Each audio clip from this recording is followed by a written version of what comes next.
মেসির আগমনের আনন্দে যখন গোটা কলকাতা সেলিব্রেট করছে, তখনই যুব ভারতীতে অন্যরকম দৃশ্য। আনন্দের সব মুহূর্ত এক লহমায় পাল্টে গেল ক্ষোভের বহিঃপ্রকাশে। কিন্তু কেন?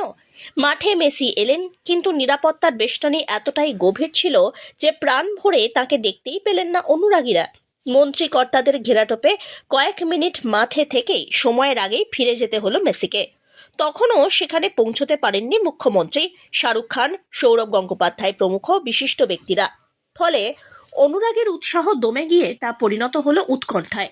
এত টাকার টিকিট কেটেও জায়ান্ট স্ক্রিনেই তারকাকে দেখে বিরত থাকতে হলো অভিযোগ ফ্যানদের। ফলে শেষ মুহূর্তের পরিস্থিতি এতটাই উত্তপ্ত হয়ে ওঠে যে মাঠে বোতল ছুঁড়তে থাকেন দর্শকরা। পুলিশকে নামতে হয় পরিস্থিতি নিয়ন্ত্রণে। চরম বিশৃঙ্খলার সৃষ্টি হয় সেখানে। তবে সমাপ্তি যেভাবে হলো সেটা একেবারেই আশা করেননি কলকাতাবাসী। ব্যুরো রিপোর্ট, আজ বাংলা।